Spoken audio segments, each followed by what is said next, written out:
There's this saying in Nigeria that if you explain Nigeria to someone, it doesn't make any sense. Everything is done upside down. How can a sitting governor, a man who swore an oath to defend the constitution, stand up and imply that a presidential candidate needs permission to enter a state? It is completely unconstitutional. Section 41 gives every Nigerian the right to move freely. But that's how it works in Nigeria. People in power arrogate powers to themselves that they don't have just to protect their selfish interests. Now, this brings us to the recent press conference by the North Central Obedient Movement. Finally, people are waking up to the reality of what we are dealing with.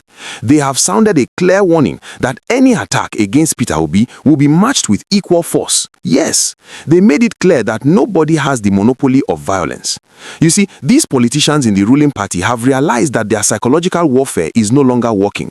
They know they have performed woefully. They have plunged Nigerians into unprecedented poverty, increased taxes, and made life unbearable for the common man. So what is their next move? Intimidation. During that attack in Edo State, the thugs came in shouting that they don't want ADC in the state. They want you to believe it was an internal crisis. How can an ADC member be shouting that they don't want ADC? It doesn't make any sense. It is glaring that this is coming from the ruling party. They are terrified.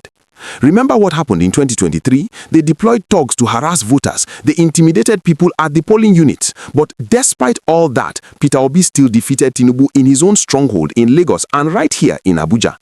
The reality remains that they know they cannot win a free and fair election against Peter Obi in 2027. So they want to recreate that same atmosphere of fear. But like the Obidients rightly said, you cannot kill an idea whose time has come. Nigerians must understand that you cannot sit back and expect these shameless politicians to just hand over power peacefully.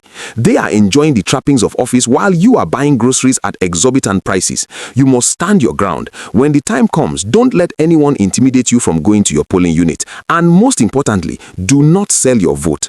Once you take that 2,000 or 5,000 naira, you have legalized your own poverty for another 4 years.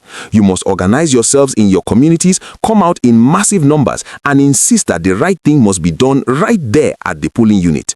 If you don't do this, these people will continue to hold this country hostage. Thanks for watching.